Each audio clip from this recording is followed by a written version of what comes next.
I used to think I had the perfect man. Adrian Blake was the kind of boyfriend girls made vision boards about, tall, eloquent, polished, the type who knew which wine to order without looking at the menu and spoke 5 languages like he was born in all of them.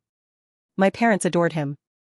So did the board members of Carter Estates, our family's luxury real estate company. And why wouldn't they? He made every room warmer, every dinner smarter, and every compliment feel like silk brushing against bare skin. He was exactly who they hoped I'd end up with, someone who could carry the Carter legacy into something even bigger. I met him at a charity gala. I was wearing a gold satin dress and fidgeting with the strap while pretending to know what the keynote speaker was talking about. He handed me a champagne glass, said something in French, and smiled in that way only men with secrets smile. I should have walked away. But instead, I fell. And he caught me. Fast. Within weeks, we were inseparable. His penthouse became my second home, my name began appearing next to his in press releases, and my parents, owners of one of the biggest high-rise empires in the city, started inviting him to meetings, just to observe. He was graceful about it. Never pushy. Never loud. Just present. Always. Until I started forgetting what life felt like without his voice steering it. But then there was Theo. The first time I saw him, he was trying to fix the broken espresso machine at a pop-up gallery my friend was curating. Hair messy. Shirt untucked. Cursing under his breath while hitting it with the side of his fist. He looked like chaos. Beautiful, brooding chaos. He didn't look at me like I was an heiress or a business tool or a brand ambassador. He looked at me like I was confusing. Like I was interrupting his world. And for some stupid reason, that made me want to talk to him again. So I did. At first, it was just little things. A coffee. A smoke break outside an event. Quick texts that I deleted. I told myself I was curious. That it was harmless. But then Adrian began tightening his grip. I don't mean physically, he was too polished for that. But mentally? Emotionally? He made sure I couldn't breathe without him. There were rules. Little ones. No leaving the house without telling him. No dinners with certain friends. No social posts without approval. He made it sound like protection. You're too important now, he'd say while brushing my hair. You can't afford to be careless. I tried to convince myself he was right. I even convinced myself that when he tied me up in silk scarves and called me pet in bed, it was just part of our dynamic. Something elegant. Sophisticated. Like the rest of him. But the morning after, when I'd wake up and find my phone gone, or see missed calls from my mother that I'd never heard, the elegance turned into unease. Then one night, Theo showed up outside the penthouse, drunk and angry. He said he just wanted to check on me, said I looked like I was fading. Said Adrian gave him a bad feeling. I tried to laugh it off. But Theo didn't leave. And when Adrian came home and saw him there, the look he gave wasn't confusion. It was calculation. Like he had expected this moment to come. And then he smiled. That same smile from the gala. Ah, he said softly, placing a hand on my waist. The stray. Theo's jaw clenched. You okay, Danny? He asked me. Adrian's finger squeezed. She's perfect. But I wasn't. Not anymore. Something inside me had begun to unravel. And even though I didn't know the whole truth yet, I knew one thing for sure. I couldn't breathe in Adrian's world. And Theo? Theo smelled like fire and freedom. I was about to find out what it cost to chase both. Adrian didn't raise his voice. He didn't have to. The moment Theo left, I knew I'd stepped out of the world he allowed me to exist in. He shut the door gently, walked over to the bar, and poured a drink like nothing had happened. Is he a friend? He asked, voice calm, cold, clipped. I stood there like a guilty child caught with chocolate fingers. Just someone I'd bumped into. He hummed, swirling his glass. Rough around the edges. Smelled like smoke and resentment. He turned to me, that smile still playing at the corners of his mouth. You've always had a soft spot for projects. I swallowed hard. I didn't respond. He didn't need me to. He already knew. That night, he made me kneel. Not out of passion. Not out of love. But out of control. He tied my wrists behind my back, silk like always, murmuring praise in my ear while tightening the knot just a little too much. You're mine, he whispered. You don't need the outside world. I give you everything. I wanted to believe him. I wanted to pretend that the bruise on my ankle from his grip was love. But something had shifted. Theo's eyes wouldn't leave my mind. That raw, wounded look. That spark of anger, not at me, but for me. The next few days passed in a blur of meetings and hollow kisses. Adrian kept me busy, balls, interviews, meetings with my parents and their partners from Blake Corp. Yes, he had a stake in a global firm. And yes, he was slowly wrapping himself around every part of my life like a velvet vine. My parents were enchanted. He's so composed, my mother said. Finally, a man who can handle our daughter. But the more polished he looked to them, the more I saw the cracks. A smile that never reached his eyes. Hands that lingered too long on my back when I got nervous in front of crowds. Advice that sounded more like orders. And then there was Theo again. At a food truck festival of all places. I was there with friends. Adrian had cancelled last minute for a business call, so I was free for once. And there he was, grease-stained apron, chocolate on his cheek, flipping churros with a kind of chaotic focus. You again, I said without thinking. He blinked, then grinned. Didn't expect a gold leaf princess to eat street food. Didn't expect a mechanic to be a cho chef. Touché. We ended up sitting on the curb with paper plates, the city glowing around us. And for the first time in months, I laughed. Really laughed. Are you happy? He asked, mid-bite. I froze. With Adrian? He didn't say anything. Just raised an eyebrow. I don't know, I whispered. I think I was. I think I'm supposed to be. That's not the same. We didn't kiss that night. He didn't try to touch me. But when I got home and found a rose on the pillow and a note from Adrian that said be better, I cried. And I didn't know why. Or maybe I did. Maybe I just didn't want to admit it yet. Adrian was perfection. Theo was a mess. But I was slowly realizing that perfection could suffocate. And sometimes, the mess is what saves you. It started small. I forgot to text Adrian that I was going out for coffee. The old Danny would have panicked. This version hesitated, stared at the phone for a second, and slid it back into her coat. When I came home, Adrian was waiting in the kitchen with a glass of wine and an open planner. Busy day? He asked smoothly, not looking up. Yeah. Just needed air. You know I worry, he said, tapping the rim of his glass. I thought we agreed, transparency, remember? He always used words like that. Framed his rules and promises. I wasn't doing anything wrong, I said quietly. His eyes finally met mine. It's not about wrong. It's about control. About knowing the environment. You're the face of the company now, Danny. Your slip-ups become headlines. I just want to keep you safe. That was his version of affection. But the word control stuck in my chest like a splinter. Safe? I didn't feel safe. I felt owned. It got worse when Theo started texting me again. Just dumb stuff at first. A photo of a squirrel eating a donut. A rant about customer service at the DMV. A selfie with a busted lip from fixing a bike. But every time I saw his name pop up, my pulse jumped in a way Adrian never triggered. Theo was chaos, but he made me feel alive. Adrian made me feel preserved. Beautiful, silent, and caged. One night, I broke. I told Adrian I was going to visit my friend Mia. I lied. I went to see Theo. He was working late at the garage he helped run. Covered in sweat and motor oil and grease. You look like you lost a fight with a tank, I said, trying to laugh. Better than losing one with a penthouse ghost, he replied without smiling. What are you doing here, Danny? I don't know. And I didn't. All I knew was that I couldn't breathe around Adrian anymore, and Theo smelled like oil, burnt rubber, and honesty. He didn't ask questions. He just tossed me a beer and we sat on the hood of an old car, watching the stars. And I said it. Finally. Adrian doesn't love me. Theo didn't flinch. No. He loves the deal he made. What deal? I asked, turning. He hesitated. He's after your family's shares. Your father's controlling interest in Carter Estates. The engagement is leverage. My stomach dropped. How do you know that? Because one of my old friends works for Blake Corp. And he was asked to dig into your parents' finances 2 months ago. It felt like someone yanked the ground out from under me. I didn't cry. I didn't scream. I just sat there, feeling stupid and hollow. Why are you telling me this? I asked. Theo looked away. Because I care about you, Danny. I know I'm not the guy you were supposed to fall for. But I see what he's doing to you. And I hate it.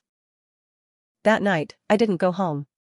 I stayed in Theo's rundown apartment on a mattress that squeaked and a blanket that smelled like him. He didn't touch me. Not until I asked. And when he kissed me, it wasn't polished or choreographed. It was messy and clumsy and real. Adrian made me feel expensive. Theo made me feel human.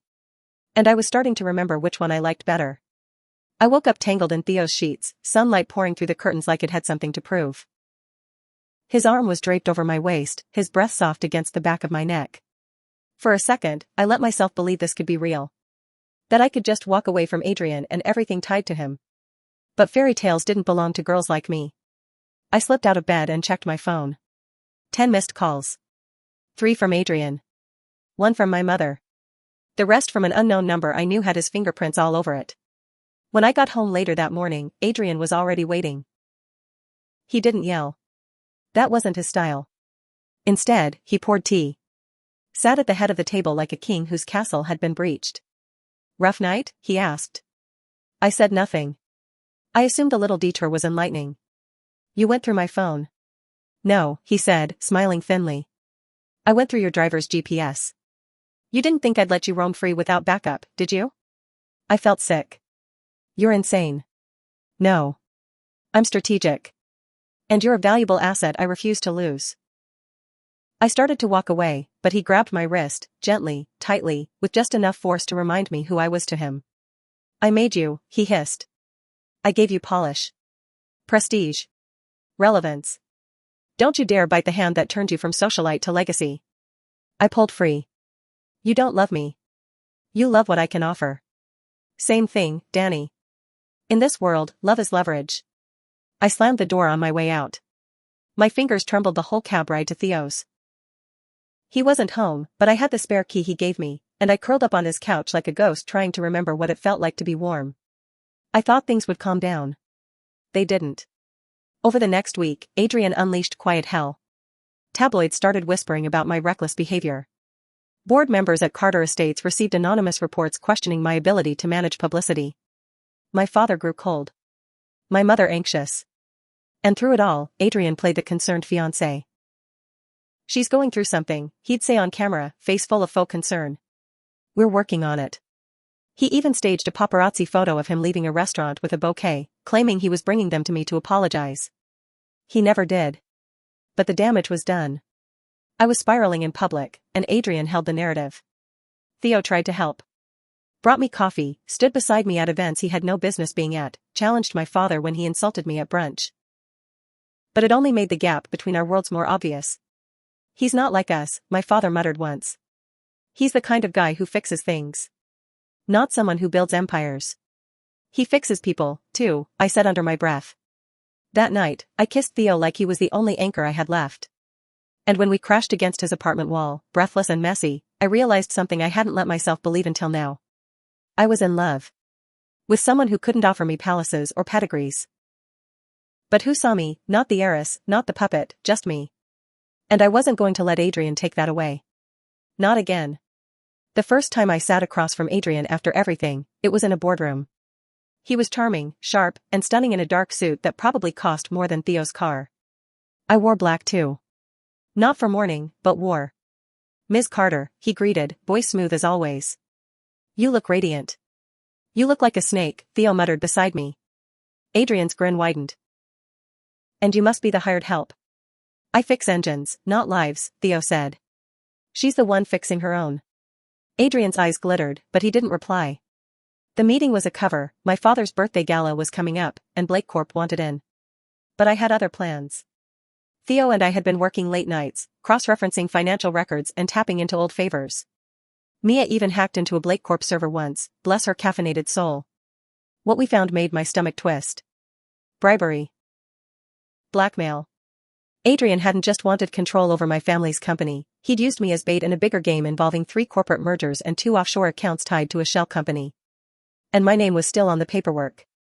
"You think you're clever," Adrian told me after the meeting, catching me alone by the elevator. "You think your little garage rat can save you from the world you were born into."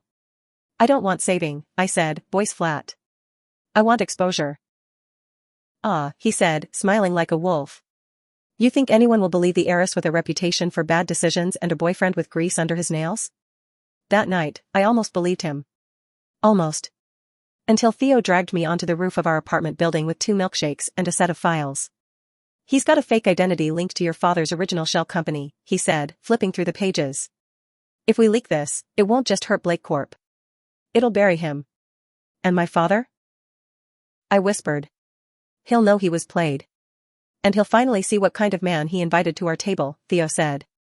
I don't care if I'm not the right image, Danny. I'd rather be real and loyal than wear $1,000 mask. I kissed him. Hard. It was messy and desperate and needed. He wasn't polished. He wasn't safe. But when he held me that night, I didn't feel like a pawn. I felt like a queen sharpening her blade. Adrian still called. Still sent gifts. One night, he left a necklace in a velvet box on our doorstep with a note, "You were always better on your knees."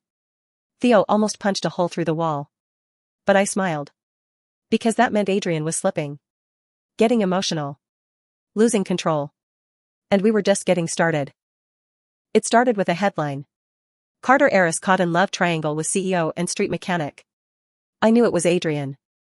The photo was grainy, but my lips were clearly pressed to Theo's in the garage parking lot. The timing was strategic, just days before my father's gala. He's trying to make your parents question you, Theo said. Undermine your voice before you get a chance to use it. It won't work, I replied. But I wasn't so sure. My father had always been image-obsessed. And Adrian knew exactly how to weaponize shame. The day of the gala, I stood in front of the mirror for an hour, trying to decide between sleek and defiant or soft and unbothered. In the end, I chose both, a crimson gown with a slit that nearly reached heaven and a dagger clipped discreetly inside my clutch. Theo offered to come, but I told him to wait. This is my arena. I need to walk in alone. The ballroom sparkled with crystal and pretense. Adrian was already there, surrounded by investors and socialites. He looked smug. But when he saw me, his eyes darkened.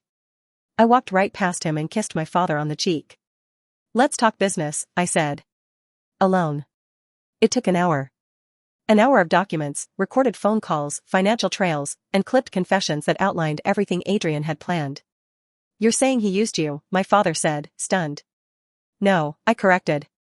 He underestimated me. My father was furious. Not at me.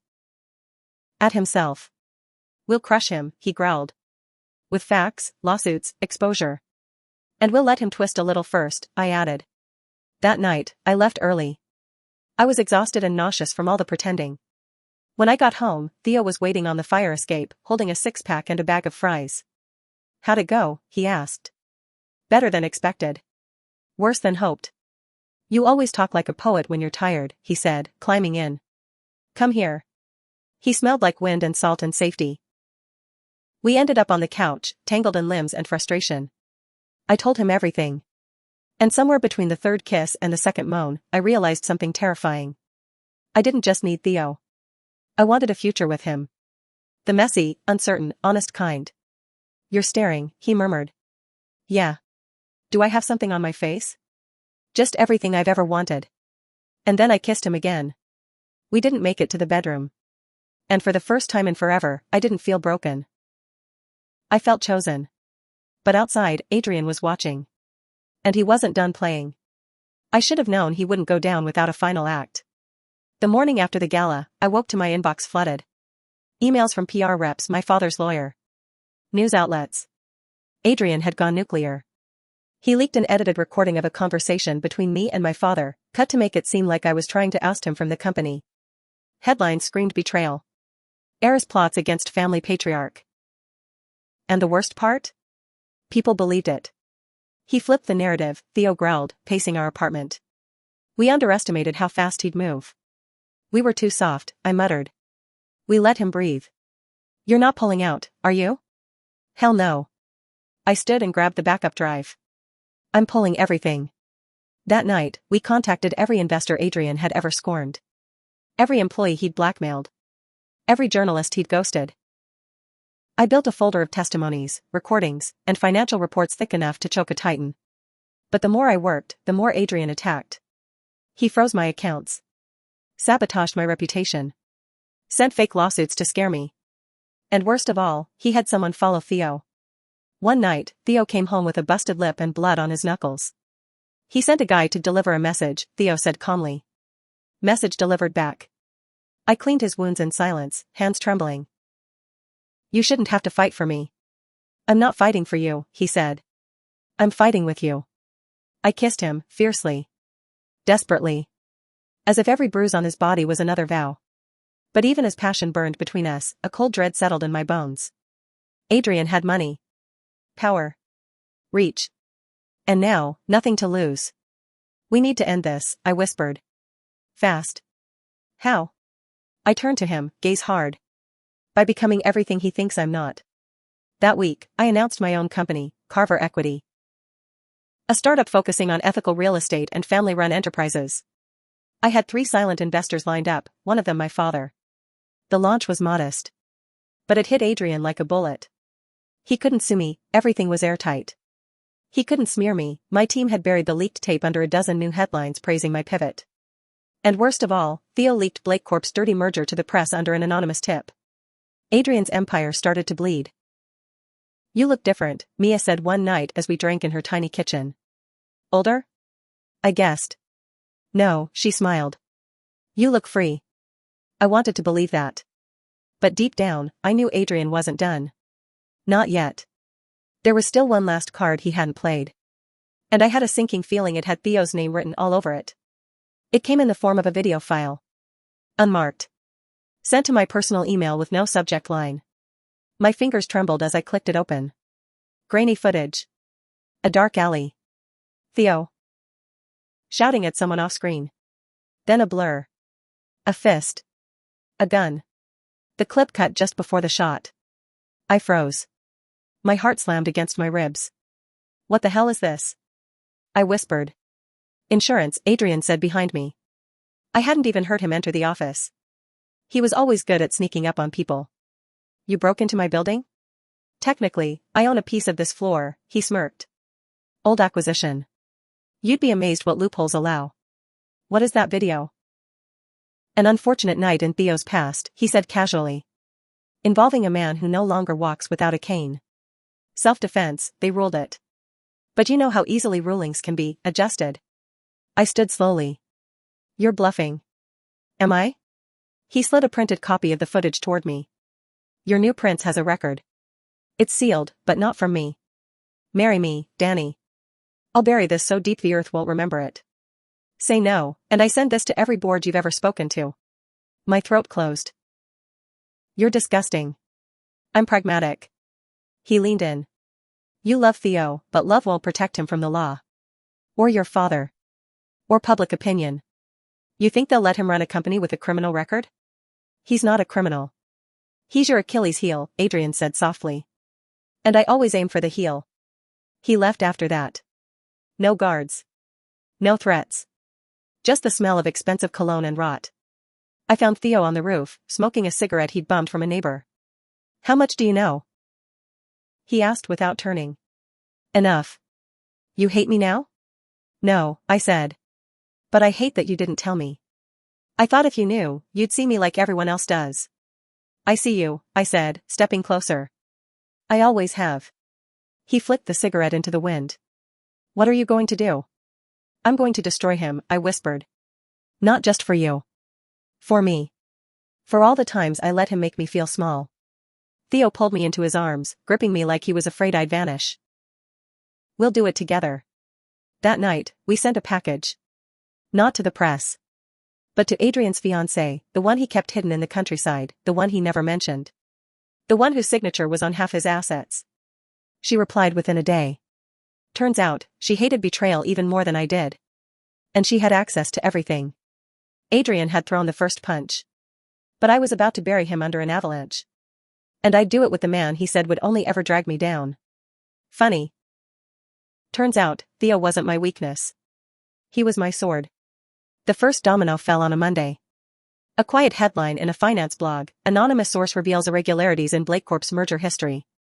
By Tuesday, Adrian's stock dropped 7%. On Wednesday, the board held an emergency meeting, without him. And by Friday, his name had been scrubbed from every investor deck in the city. But that wasn't the best part. That came when the package we sent to his secret fiancée went public. She didn't just freeze his assets. She sold them. Every share she owned, every joint property, liquidated. Then she posted a single sentence online: "Sometimes love is the perfect disguise for war." It went viral. I laughed so hard I cried. Adrian called me 36 times. I didn't answer once. I didn't need to. The world was answering for me now. "You did it," Theo said, holding me on our apartment couch. "We did it," I corrected, tracing the bruise on his jaw from a fight 2 weeks earlier. "You were the muscle. You were the brain. Mia was the chaos gremlin. And your dad was the checkbook," he smirked. "Truly a team effort." We sat in silence for a while, watching the news scroll Adrian's name across the screen like a fallen star. It didn't feel real. But it was. We'd taken on a man with power, polish, and poison, and won. I should have felt triumphant. Untouchable. But I couldn't shake the feeling that something was missing. "He's too quiet," I muttered. "Adrian? He's not the type to go down without a monologue." "You think he's planning something?" "I think he's waiting." That night, I didn't sleep. I kept checking windows, doors, my phone. But nothing came. No letters. No threats. No retaliation. Until the next morning. Theo went to the corner store, just like always. But he didn't come back. I waited 20 minutes before calling. Then 30. An hour. His phone rang once. Then nothing. I ran outside in pajamas and bare feet, sprinting to the shop. The clerk said he'd never seen him. The security cameras had been wiped. All that was left was a single envelope taped to our apartment door. My name. A wax seal. And inside, one sentence. Checkmate. The warehouse was cold and empty, the kind of place that echoed with forgotten screams. Adrian stood in the center, flanked by 2 hired men and Theo, bound to a chair, bruised but conscious. His eyes met mine, and I saw it. Not fear. Trust. He knew I'd come. "You know, I never understood what he had that I didn't," Adrian said, circling Theo like a vulture. "He's stupid. Broke. Crude. And yet, you chose him." "Because he never lied to me," I said, stepping forward. "He never used me. He never needed me to be small so he could feel big." Adrian's smile cracked. "I gave you everything. You gave me a cage." I tossed a flash drive at his feet. "Your board has it now. Full trail of your offshore accounts, the bribery, the staged acquisitions. And a copy sent to the SEC just in case." "You bluff." "Do I?" I gestured behind me. The door creaked open. Mia stepped in, holding a live feed on her tablet. Adrian's face went white. "You little, careful," I warned. "One more threat, and I walk. I don't care what happens to me. But I promise you, your name will be dead by morning." He hesitated. Then raised his hand. "Let him go." One of his men sliced Theo's ropes. He collapsed forward, coughing. I rushed to him, pulling him into my arms. "I'm okay," he whispered. "You came. Always." Adrian watched us like a dying god. "You ruined me. You did that yourself." "He'll leave you," Adrian sneered. "People like him always do." I stood and met his gaze. "Maybe. But at least he won't drag me down with him." As we walked out of the warehouse, the sun broke over the skyline. Theo limped, but he was smiling. Mia skipped ahead, already drafting headlines. We didn't look back. Not once. A year later, Carver Equity was valued at over $100 million. I was the CEO. Theo ran a community garage and consulted for our transportation branch. My father retired early. Mia became our head of PR. Adrian? Last I heard, he was bankrupt, bitter, and blacklisted. Some said he tried to start over under a new name. But every time he showed his face, someone always remembered. That's the thing about fire, it leaves scars. But it also purifies. As for me, I didn't just survive. I reinvented. I rebuilt. I reclaimed every piece of myself he tried to own. And when Theo kissed me in the office elevator and whispered, "Still worth it?" I kissed him back and said, "Every damn second."